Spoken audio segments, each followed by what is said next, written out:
ইয়ামান শহরের ঘটনা, রাসূল দুনিয়াতে আসার অনেক বছর আগের ঘটনা। ইয়ামান শহরের মধ্যে এক জালেম ছিল, বাদশা। এই জালেম বাদশা নিজেকে সে খোদা বলে স্বীকার করেছে। জুড়ে বলেন নাউজুবিল্লাহ। কোনো মানুষ মানুষের রব হতে পারে না, জালেম রব হতে পারে না। আমাদের সকলের রব, জুড়ে বলবেন তিনি কে?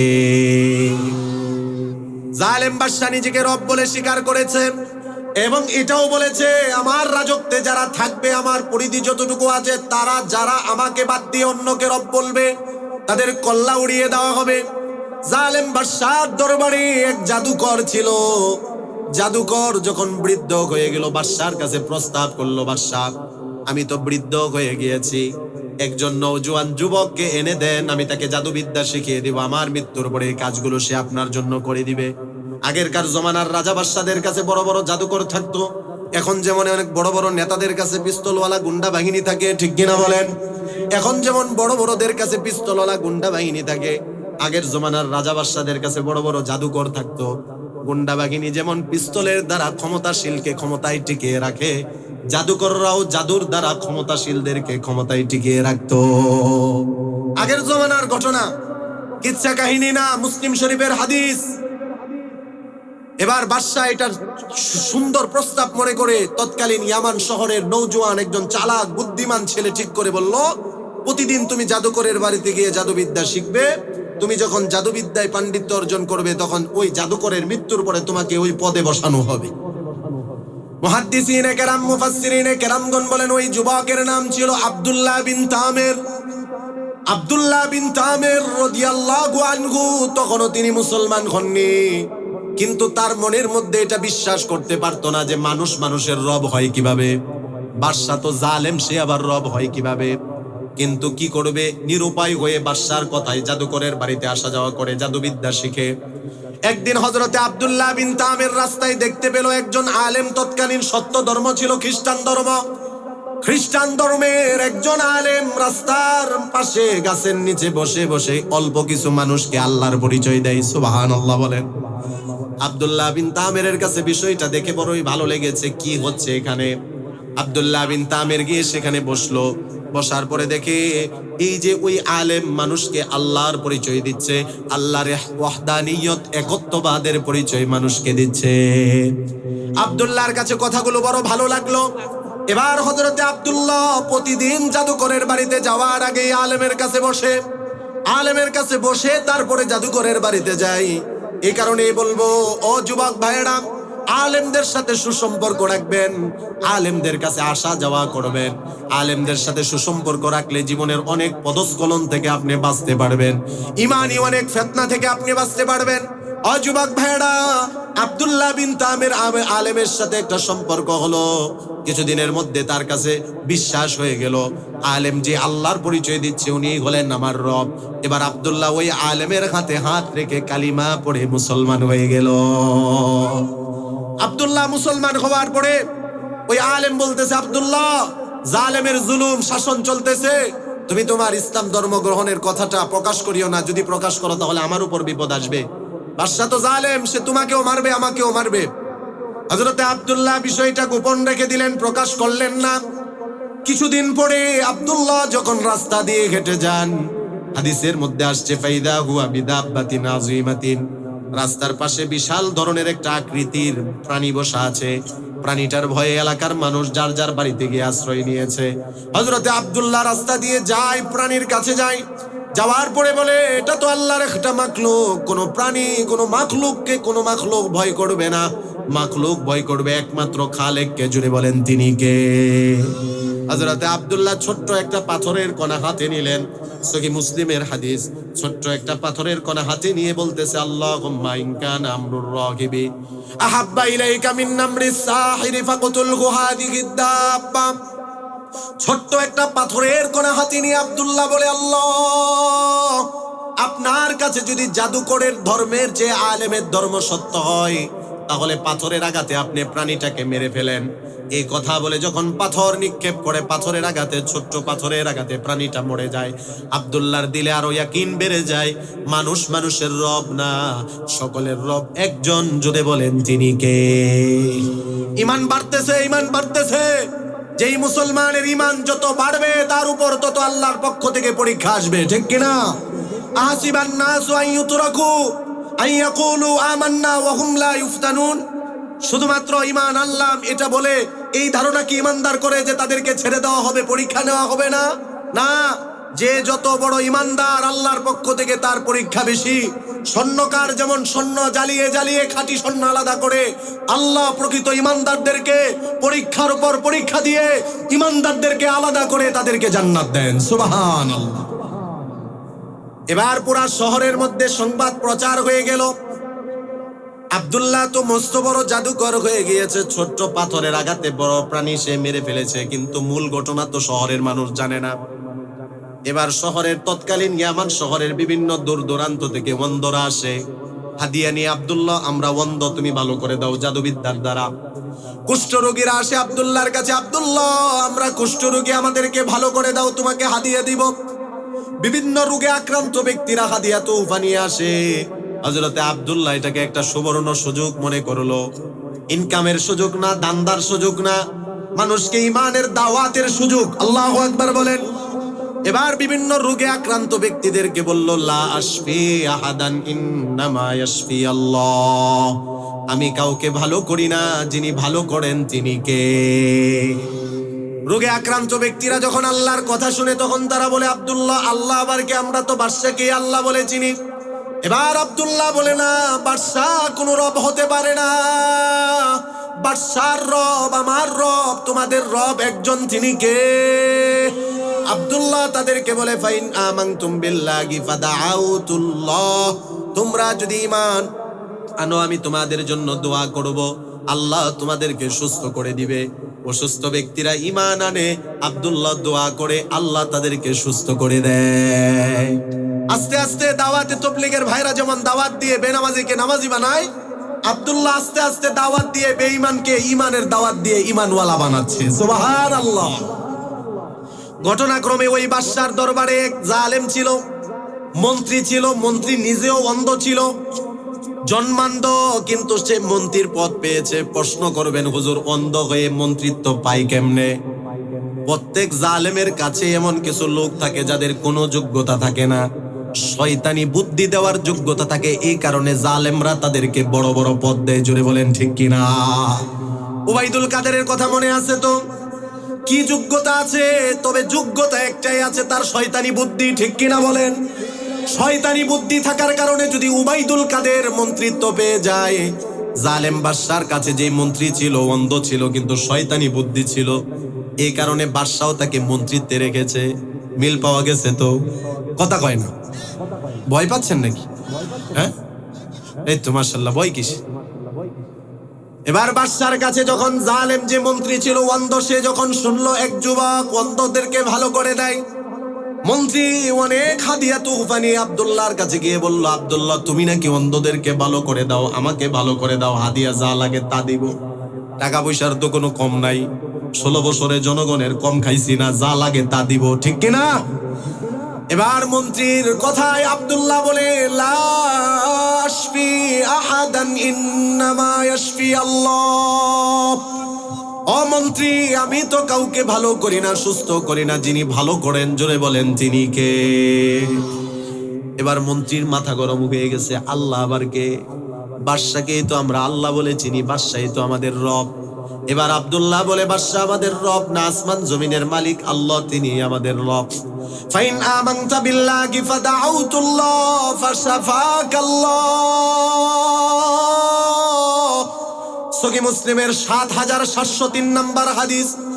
আব্দুল্লাহ বলে, যদি আপনি আল্লাহর প্রতি ঈমান আনেন আমি দোয়া করব আর আল্লাহ আপনাকে সুস্থতার নিয়ামত দান করবে। সুবহানাল্লাহ বলেন।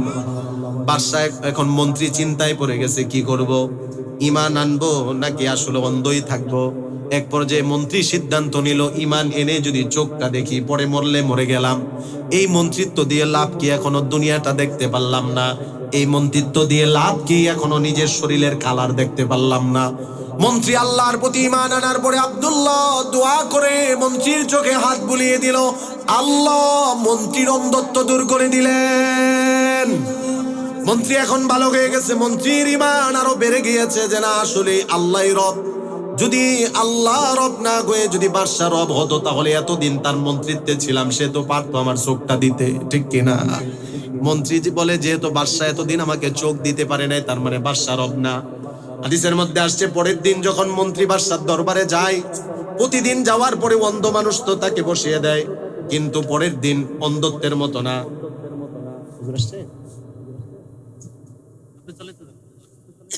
প্রতিদিন অন্ধ মন্ত্রী যায়, তাকে বসিয়ে দেওয়া হয়, সে তারপরে বসে, অন্ধ মানুষ তো। কিন্তু তখন যখন তার চোখ ভালো হয়ে গেছে, এখন তো তাকে আর বসানো লাগে না, সে গিয়ে নিজের জায়গায় নিজে বসে। এই দৃশ্য দেখে বাদশা প্রশ্ন করে, মান রদ্দা আলাইকা বাসারাক, এই মন্ত্রী তোমার দৃষ্টিকে ফিরিয়ে দিয়েছে।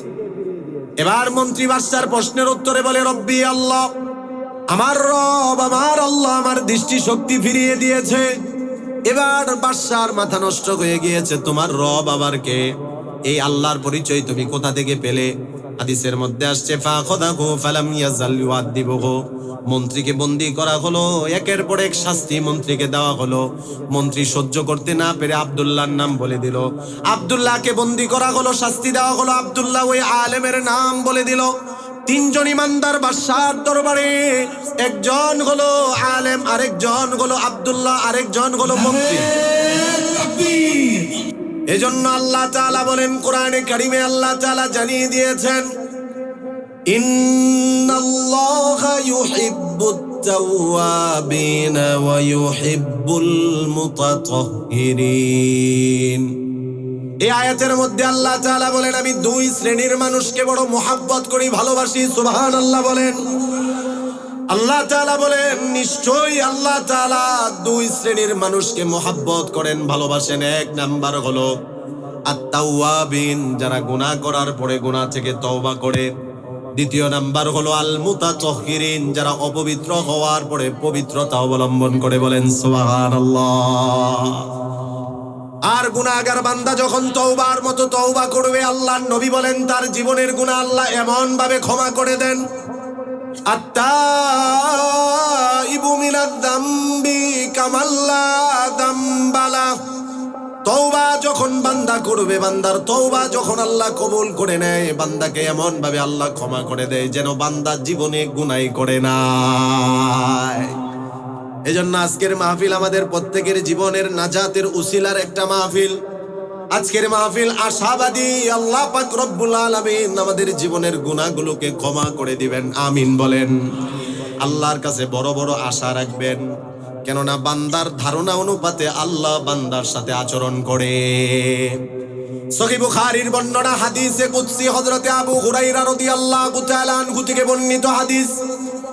আল্লাহ তাআলা বলেন হাদিসে কুদসি, আনা ইনদা যন্নি আবদি বি, আমি আল্লাহ আমার বান্দার ধারণা অনুপাতে বান্দাদের সাথে মুআমালা করি, আচরণ করি। বান্দা যদি আমি আল্লাহর প্রতি ধারণা করে যে আমি আল্লাহ ক্ষমা করে দিব, আমি আল্লাহ বান্দাকে ক্ষমা করে দেই। সহিহ মুসলিমে আল্লাহ তাআলা হাদিসে কুদসির মধ্যে আমাদেরকে বড় মোহাব্বত করে ডাক দিয়ে বলেন, ইয়া ইবনা আদম লাউ বালাগাত যুনুবুকা আনানাস সামা।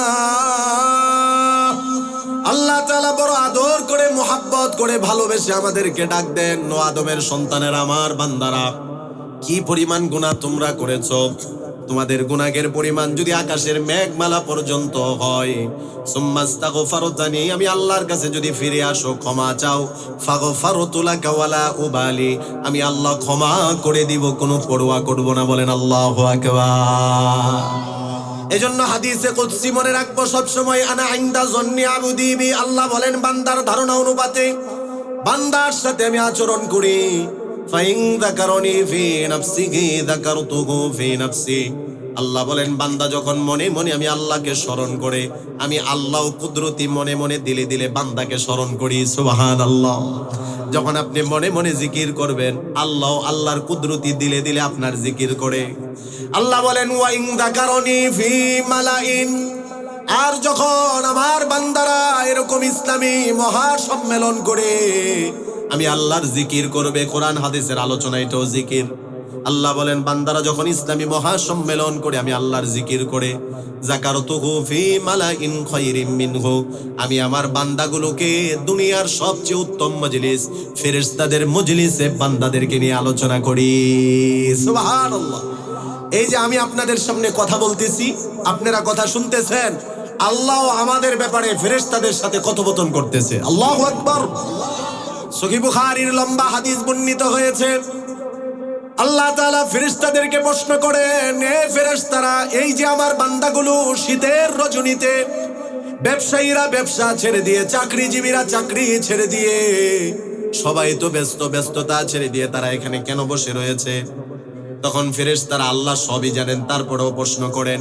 ফেরেশতারা আল্লাহর প্রশ্নের উত্তরে বলে, ইউসাব্বিহুনাকা ওয়া ইয়াহমাদুনাকা ওয়া ইউমাজ্জিদুনাকা ওয়া ইউকাব্বিরুনাকা। ফেরেশতারা বলে, আল্লাহ আপনার বান্দারা আপনার প্রশংসা করে, আপনার গুণ কীর্তন বর্ণনা করে। ফেরেশতারা বলে, আল্লাহ আপনার বরত্বতা বর্ণনা করে। এবার আল্লাহ ফেরেশতাদেরকে প্রশ্ন করেন, হাল রাআউনি, এই যে বান্দাগুলো আমার প্রশংসা করতেছে, এরা কি আমাকে দেখেছে? আমি আপনাদেরকে প্রশ্ন করি, আমরা কি কেউ আল্লাহকে দেখেছি? ফেরেশতারা বলে, ওয়াল্লাহি মা রাআউকা, আল্লাহ আপনার নামের কসম, শপথ, আপনার এই বান্দারা তারা আপনাকে দেখেনি। এবার আল্লাহ তাআলা আবার প্রশ্ন করেন, নো ফেরেশতারা, যদি এই বান্দাগুলো আমি আল্লাহকে দেখতো তাহলে কি অবস্থা হতো? ফেরেশতারা আল্লাহকে বলবে, আল্লাহ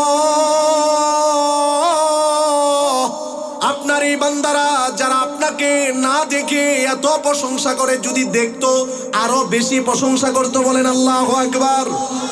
আবার আল্লাহ প্রশ্ন করেন, তারা এখানে কেন এসেছে, কি চাই? দুনিয়াতে স্বার্থ ছাড়া কেউ কোনো কাজ করে না, যে কোনো একটা উদ্দেশ্য আছে, মাকসাদ আছে।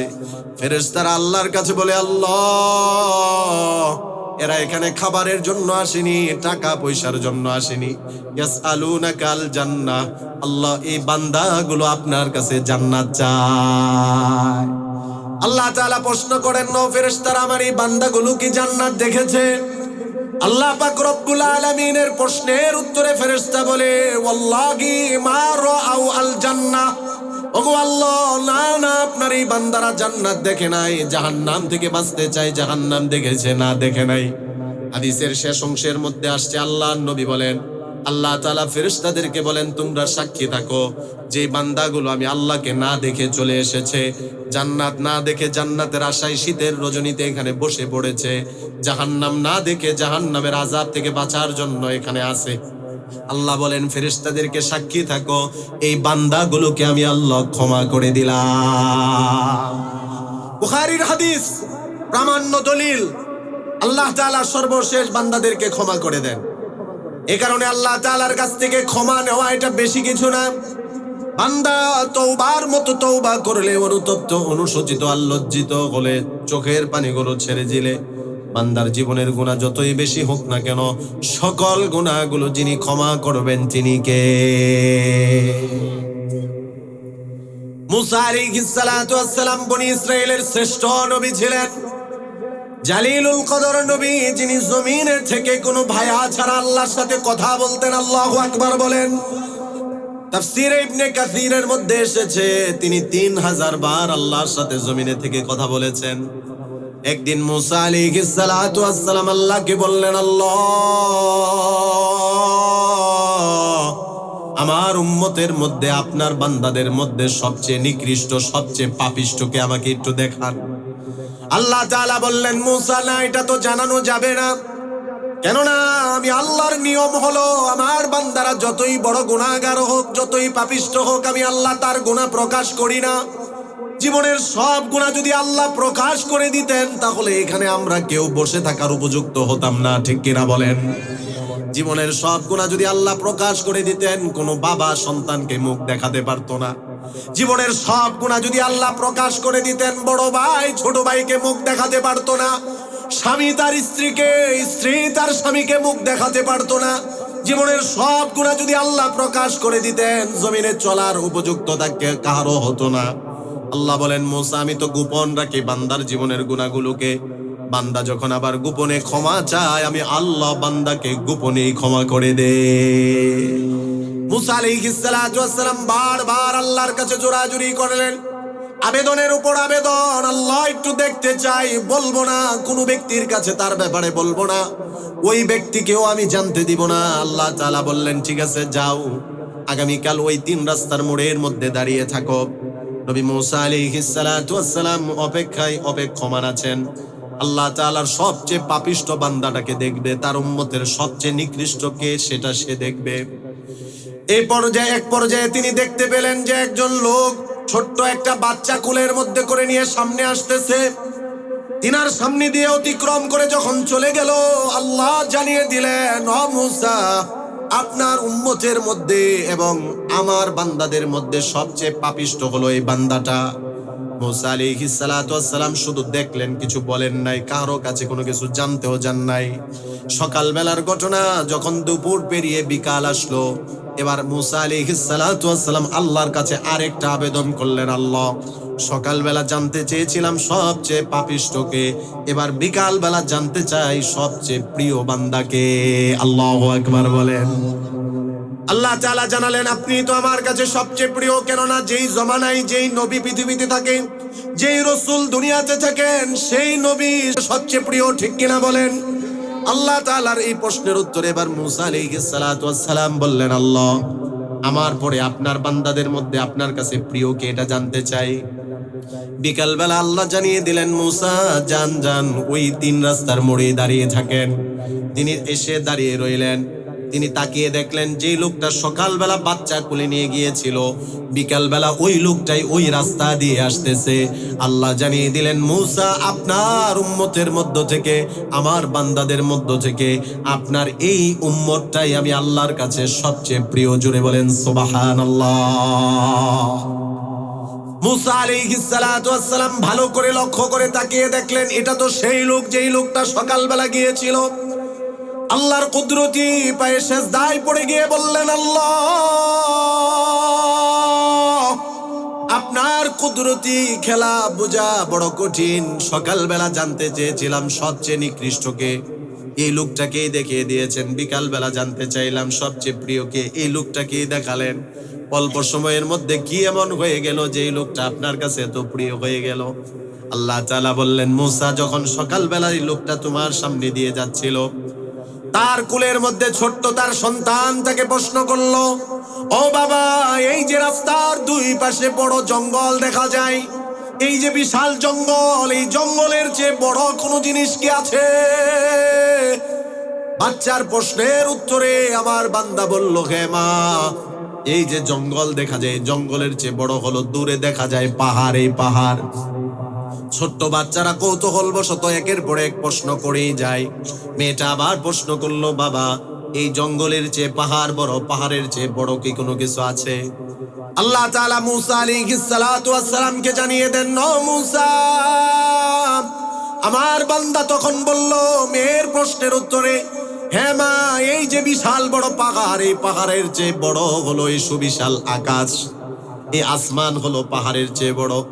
ছোট্ট মেয়েটা এবার আবার প্রশ্ন করলো, বাবা, আসমানের চেয়ে বড় কোনো কিছু কি আছে? এই প্রশ্ন করার পরে আমার বান্দা বড় অনুতপ্ত, বড় লজ্জিত, বড় অনুশোচিত হয়ে গেল। তার মেয়ের প্রশ্নের উত্তরে আমার বান্দা বলল, ও মা, তুই আমি বাবার কাছে প্রশ্ন করলি যে এই আকাশের চেয়ে, আসমানের চেয়ে বড় কোনো কিছু কি আছে? বাবারে, আমার কাছে তো মনে হয় তোর বাবার জীবনের গুনাহ এই আকাশের চেয়ে আরো অনেক বড়। আল্লাহ তাআলা মুসা আলাইহিস সালাতু ওয়াস সালামকে জানিয়ে দিলেন, নো মুসা, বান্দা যখন তার গুনাহটাকে আকাশের চেয়ে বড় মনে করলো, এই কথাটা বলে সে কেঁদে দিল, চোখ থেকে তার পানি বের হয়ে গেল। অনুতপ্ত বান্দার চোখের পানি আল্লাহর কাছে বড় দামি। সুবহানাল্লাহ বলেন। বান্দা যখন অনুতপ্ত হয়ে চোখের পানি ছেড়ে দেয়, 2 ফোঁটা পানির এত পাওয়ার আছে জাহান্নামের আগুনকে নিভিয়ে দেয়। বান্দা যখন অনুতপ্ত হয়ে চোখের পানি ছেড়ে দিয়ে বলল, ও মা, এই যে আকাশের চেয়ে, আসমানের চেয়ে তোর বাবার জীবনের গুনাহ আরো অনেক বড়। এবার মেয়েটা তার বাবার চোখের পানি ছোট্ট হাতে মুছে দেয় আর বলে, বাবা, তুমি কান্না করো না, কান্না করো না, এই আসমানের চেয়ে তোমার জীবনের গুনাহ এত বড়। এবার বলো বাবা, তোমার জীবনের গুনার চেয়ে বড় কোনো কিছু কি আছে? এবার আমার বান্দা আমার রহমতের আশাবাদী হয়ে বলল, হে মা, আমার জীবনের গুনাহ যতই বড় হোক না কেন, আল্লাহর দয়া তার চেয়ে আরো বেশি বড়। জুড়ে বলেন ঠিক কিনা? আমাদের গুনাহের পরিমাণ যদি নদীর পানি আর খালের পানির পরিমাণ হয়, আল্লাহর দয়া আর মায়ার পরিমাণ হলো সাগর পানির পরিমাণ। আমাদের গুনাহের পরিমাণ যদি সাগরের পানির পরিমাণ হয়, আল্লাহর দয়া আর মায়ার পরিমাণ হলো মহাসাগর পানির পরিমাণ।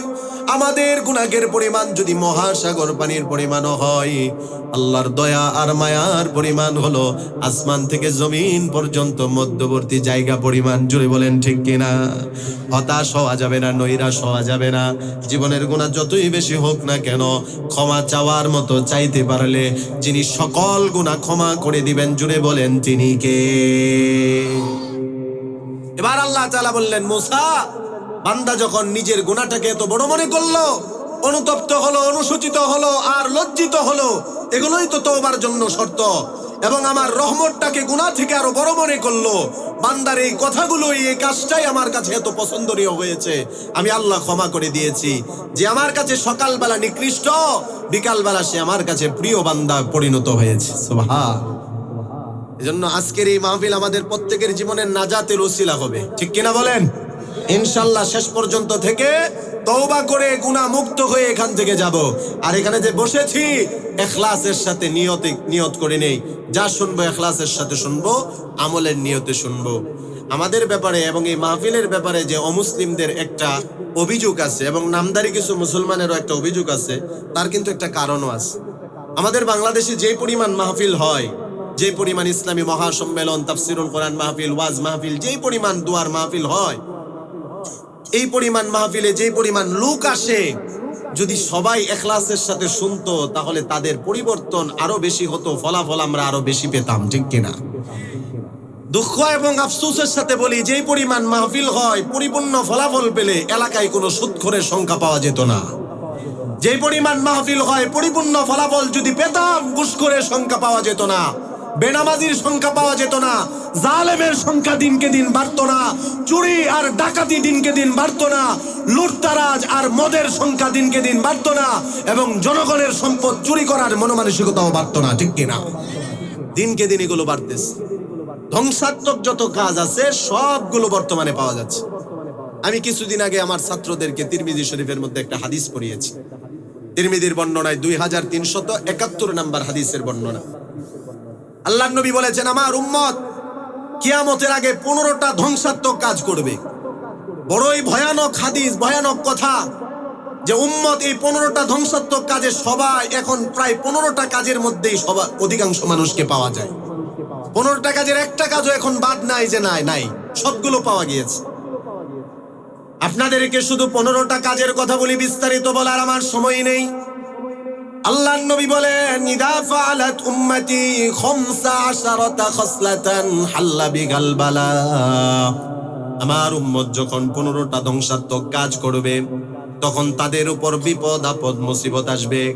আমার উম্মত যখন ধ্বংসাত্মক 15টা কাজের মধ্যে উম্মতেরা যখন লিপ্ত হয়ে যাবে, ভূমিকম্প হবে, ভূমিধস হবে, চেহারা তাদের বিকৃত করে দেওয়া হবে, বৃষ্টি পড়বে, পানির বৃষ্টি পড়বে না, পাথরের বৃষ্টি পড়বে, বাতাস আসবে, বাতাসের মধ্যে কোনো আরাম থাকবে না, বাতাসের মধ্যে আগুনের লেলিহান থাকবে। জুড়ে বলেন নাউজুবিল্লাহ।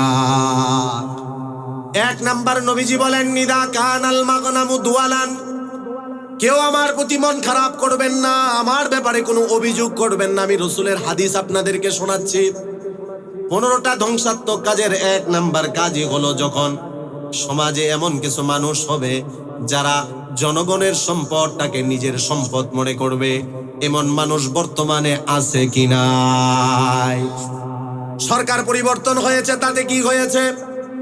সরকারের দলের যারা ছিল, এটা শুধু আমার কথা না, তথ্য বের হয়েছে, অধিকাংশ সরকারি দলের কর্মচারীরা দেশের সম্পদ, জনগণের সম্পদ চুরি করে বেগমপাড়ায় বাড়ি বানিয়েছে, ঠিক কিনা বলেন? কোটি কোটি টাকা দেশের বাহিরে পাচার করেছে।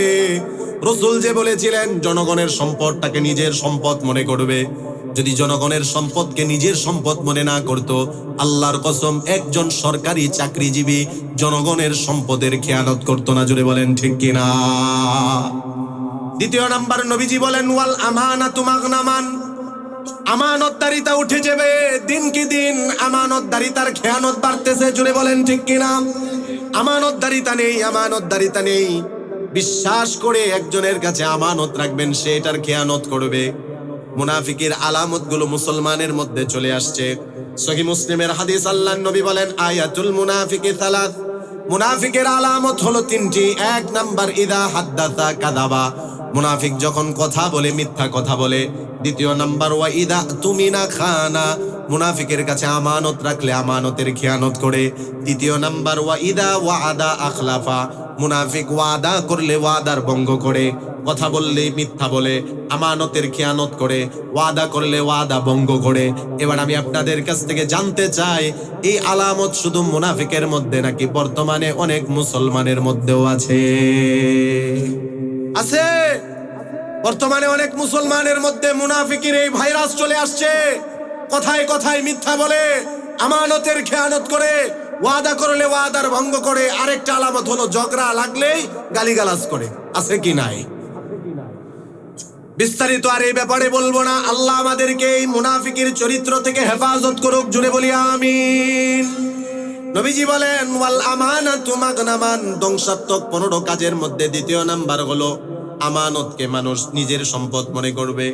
একজনের কাছে 1000 টাকা আমানত দিবেন, সে মনে করবে এটা তার টাকা, খায়া শেষ করে দিবে। আছে কি নাই?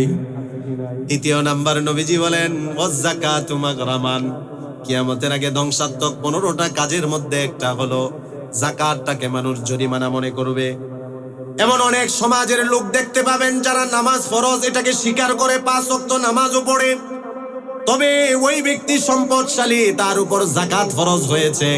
নামাজ যেমন ফরজ, যাকাতও এমনই ফরজ, গুরুত্বপূর্ণ, এটাকে গুরুত্ব দেয় না।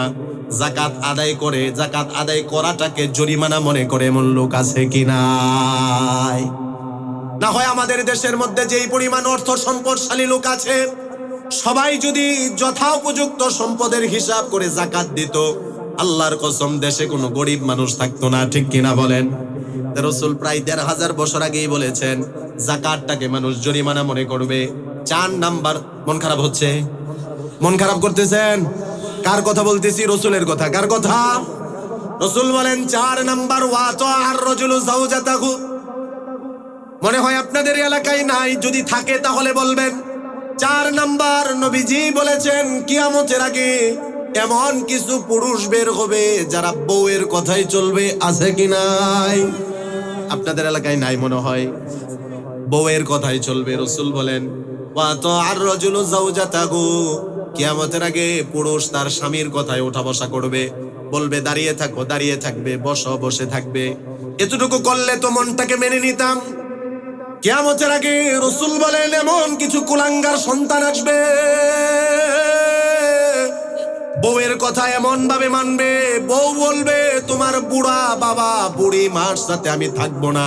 কুলাঙ্গার সন্তান বউয়ের কথায় মা বাবাকে বের করে দিবে। বলেন আছে কিনা? রাসূল বলেন কিয়ামতের আগে এটা হবে। ওয়াতা আর রাজুলু যাওজাতাহু, স্বামীরা তাদের স্ত্রীর গোলামি করবে, স্ত্রীর কথায় মা বাবাকে বাদ কাপড় দিবে না, স্ত্রীর কথায় মা বাবাকে দূরে সরিয়ে দিবে, স্ত্রীর কথায় মা বাবাকে বৃদ্ধাশ্রমে রেখে আসবে। আপনাদের অঞ্চলের কথা আমি বলতে পারি না, ঢাকার কথা, গাজীপুরের কথা আপনারা যাচাই করে দেখেন। যত দিন যাচ্ছে তত বৃদ্ধাশ্রমের সংখ্যা বাড়তেছে। কেন বাড়তেছে?